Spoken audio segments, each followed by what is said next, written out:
प्रणाम गुरुदेव। गुरुदेव, यहाँ पे दो व्यक्तियों के प्रश्न हैं। उनका ये कहना है कि आप ओशो की ही बातें बताते हैं और ओशो की ही नकल करते हैं। प्रणाम आपको और बहुत बहुत प्रेम आपको और बहुत बहुत धन्यवाद आपको कि आपने जो है अब मुझे ओशो के बराबर रख दिया। ये तो बड़ी बात है कि मैं ओशो की नकल करता हूँ और ओशो की कई बातें बोलता हूँ। तो आपने मुझे इतनी रिस्पेक्ट दी है, इतना प्रेम करा, तो इसके लिए धन्यवाद तो बनता ही है। तो इसीलिए आपका बहुत बहुत धन्यवाद है और बहुत सारा प्रेम आपको कि मैं ओशो की नकल करता हूँ और ओशो की बातें बोलता हूँ। जब ओशो यहां पर थे धरती पर शरीर सहित, ओशो ने जो भी शब्द बोले उन सभी शब्दों को पूरी मनुष्य जाति बोलती है। ओशो ने कोई इस पृथ्वी पर अलग से एक लैंग्वेज पैदा नहीं करी। ओशो ने इस पृथ्वी पर कोई अलग से एक लैंग्वेज पैदा नहीं करी। ओशो ने जो बोला वही हम सब बोलते हैं, हम सभी बोलते हैं, आप भी बोलते हैं। मगर हमारे बोले हुए शब्दों में और ओशो के बोले हुए वही शब्दों में बहुत बड़ा फर्क होता है, क्योंकि उस शब्दों के साथ जो ऊर्जा गति करती है। शब्द तो खाली, बिल्कुल खाली है। उन शब्दों के भीतर जो ऊर्जा गति करती है वो ऊर्जा ही आपके भीतर परिवर्तन लाती है। ओशो जो बोल रहे थे और मैं जो बोल रहा हूं, मैं ओशो की नकल कर रहा हूं। ओशो को मैं बहुत प्रेम करता हूं। यूं समझ लो कि वो मेरी प्रेमिका है या मैं उसकी प्रेमिका, और हम दोनों एक दूसरे को बहुत प्रेम करते हैं, बहुत बहुत ज्यादा प्रेम करते हैं। अब जब हम एक दूसरे को बहुत प्रेम करते हैं तो मेरा अधिकार बनता है मैं उसकी बातें बोलूं, कोई दिक्कत नहीं। ओशो को अगर ऑब्जेक्शन होता तो वो मुझे कहते कि तुम मेरी बातें नहीं बोलो। ओशो तुम्हारे लिए आज इस पृथ्वी पर नहीं है, मेरे लिए तो अब भी है, मेरे लिए तो अब भी है वो, मेरे लिए अब भी है वो।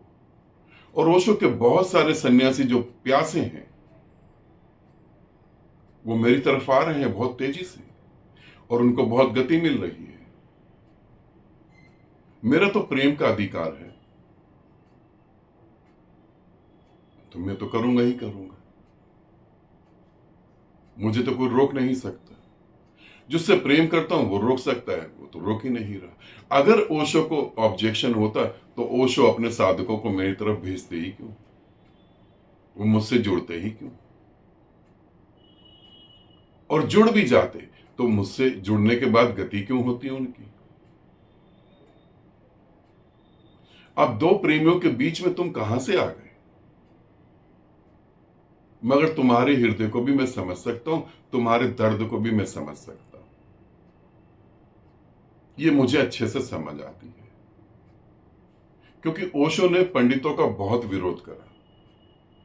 हम जिस चीज का बहुत विरोध करते हैं वही चीज हमारे आसपास खड़ी हो जाती है। बुद्ध ने अपने जीवन में मूर्तियों का बहुत विरोध करा। बुद्ध ने कहा मूर्ति पूजा नहीं, मूर्ति मत बनाओ, मूर्ति से ज्ञान उपलब्ध नहीं होगा। और इस पृथ्वी पर सबसे ज्यादा मूर्तियां बुद्ध की आज भी बुद्ध की मूर्तियां ज्यादा हैं। और मैं तुम्हें ये दावे से कह दूं कि कितने इनलाइटेड लोग आ जाएं, आने वाले समय में भी बुद्ध की मूर्तियां ही ज्यादा होंगी। और बुद्ध ने मूर्तियों का सबसे ज्यादा विरोध करा था। ओशो ने पंडितों का ज्यादा विरोध करा और ओशो के ही साधक पंडित बन गए। और पंडित की पीड़ा को मैं अच्छे से समझता हूं। पंडित जिन शब्दों को सुनता है उन शब्दों को वो अपने अधिकार में रखता है। उसको लगता है ये मेरा अधिकार है, मेरे अलावा कोई नहीं बोल सकता। और यदि कोई बोलता है तो पंडित को बड़ी चिढ़ लगती है, बड़ा परेशान हो जाता है। तो ये तो निश्चित है कि तुम ओशो के पंडित हो, क्योंकि ओशो के तुम अगर प्रेमी होते तो तुम्हें बहुत कुछ घट चुका होता, और जिसे बहुत कुछ घट चुका होता वो ये कैसे कह सकता कोई किसी की नकल कर रहा है, कोई किसी की चोरी करके बातें बोल रहा है, वो कैसे कह सकता है? जिसकी अकल अभी नकल में ही टिकी हुई है उसको निश्चित कुछ घटा नहीं है, और जिसको घटा ही नहीं है वो पंडित के अलावा कहां होगा? तुम्हें ठीक ठीक कहूं तो ओशो से प्रेम बिल्कुल नहीं है, रत्ती भर भी प्रेम नहीं होगा। ये अगर रत्ती भर भी प्रेम होता तो उस प्रेम से पहले तुम्हारे अंदर प्यास होती, और जब प्यास होती तो तुम उस निराकार के लिए भागते दौड़ते। अब तुम ठहरे पंडित, ओशो के पंडित। अब ये चोट बहुत बुरी लगती है कि कोई व्यक्ति बोल भी रहा है और उसके पास लोग भी जा रहे हैं और वो बुद्धत्व को भी उपलब्ध हो रहे हैं।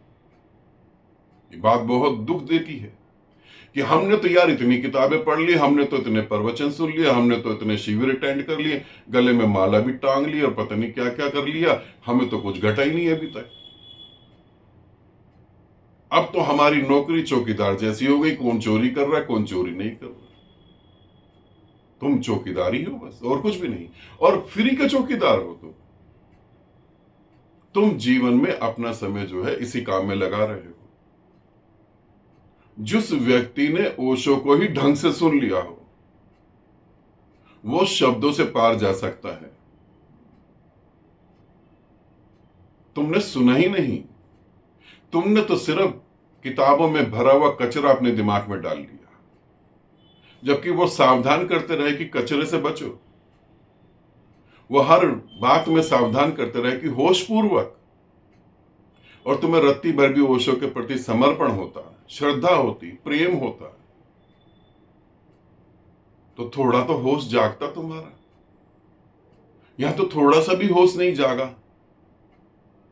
अगर थोड़ा सा भी होश जागा होता तो तुम्हें सब जगह ओशो ही दिखाई देते, और तुम्हें पता लगता कि जिसको तुम ओशो कह रहे हो वो तो ऊपर का कपड़ा है, भीतर तो कुछ और था, और जो भीतर था वो तो कपड़ा बदल चुका। तुम कपड़े को ही पकड़ के बैठ गए, तुम चमड़े को ही पकड़ के बैठ गए, और जो चमड़े को पकड़ के बैठ जाए वो चमार से ज्यादा कुछ भी नहीं, क्योंकि चमार का मतलब मेरा किसी विशेष जाति से कोई लेना देना नहीं। चमार का मतलब है जो चमड़े को पकड़ के बैठ गया, जो चमड़े पे चिपक गया, बस तुम वहीं पर हो और कुछ भी नहीं। तुम चमड़ी से ऊपर उठ ही नहीं पा रहे। और ध्यान रखना, आज तुम ओशो की कितनी भी बातें कर लो, जब ओशो इंडिया में थे तब जूता भी तुमने मारा, चक्कू भी तुमने मारा, मजबूरी में उसको ये देश छोड़कर बाहर जाना पड़ा। और मैं तुम्हें क्यों कह रहा हूं कि तुम चमड़ी पे टिक गए हो, आज भी चमड़ी पे ही टिके हुए हो। जब बाहर से फॉरेनर आए ओशो के आश्रम में पुणे में, किसी फॉरेनर का कैमरा चोरी कर लिया, किसी की चप्पल चुरा ली, ये होता है। जो लोग ध्यान नहीं कर सकते, जिनके अंदर प्यास नहीं है, वो चमड़े पे टिके रहेंगे। मेरे भी शिविर में चप्पल चुरा ली किसी की। धर्म सिंह से मैं बात कर रहा था, धर्म सिंह ने कहा गुरुदेव मेरी भी चप्पल चुरा ली। और चमड़ा चोरी करने की आदत तो गई नहीं है अभी तक, और चमड़ा चोरी करने वाला ही के दिमाग में गंद भरा होता है जो तुम्हारे भरा हुआ है, जो झलक रहा है तो फूट फूट के बाहर निकल रहा है। इससे आगे गति करने की सोचो, इससे ऊपर उठने की सोचो। कौन किसकी नकल कर रहा है और कौन किसकी नकल नहीं कर रहा है, इससे तुमको क्या फायदा होने वाला है। और मैं तुम्हें दूसरी तरीके से बात कहूं कि इस पृथ्वी पर जितने भी बुद्ध पुरुष हुए, सबसे ज्यादा नकल तो खुद ओशो ने करी। इतने बुद्ध पुरुषों पे ओशो बोले हैं, कोई नहीं बोला, सबने अपने अनुभव बोले। कबीर ने अपना अनुभव बोला, मीरा ने अपना अनुभव बोला, महावीर ने अपना बोला, बुद्ध ने अपना बोला, जीसस ने अपना बोला, कृष्ण ने अपना बोला।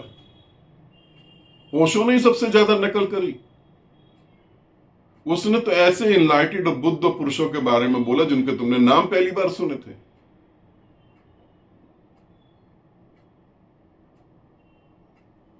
तुमने तो नाम ही नहीं सुने थे। मगर पंडित को क्या समझाया जाए, क्योंकि पंडित तो ये मान के ही बैठ जाता कि ज्ञानी तो वही है, चाहे जिंदगी में कुछ भी हो रहा हो। मैं नकल कर रहा हूं तो भी आनंदित हूं, ध्यान रखना। मैं नकल कर रहा हूं तब भी आनंदित हूं, उसकी बातें दोहरा रहा हूं तब भी आनंदित हूं। तुम जहां बैठे हो वहां तुम आनंदित नहीं हो। आनंदित होते तो ये तुम्हारे मुंह से मोती नहीं जड़ते। आनंदित नहीं हो।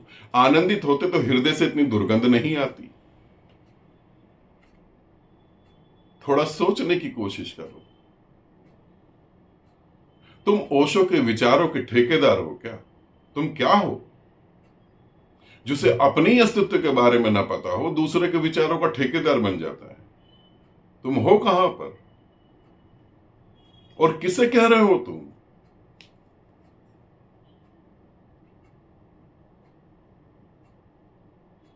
जन्म को खराब होने से बचाओ, जन्म को बर्बाद होने से बचाओ।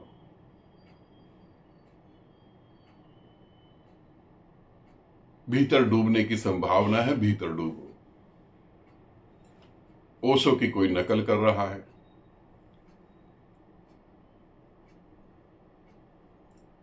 कर भी रहा है तो तुम रोक थोड़ी ना सकते हो।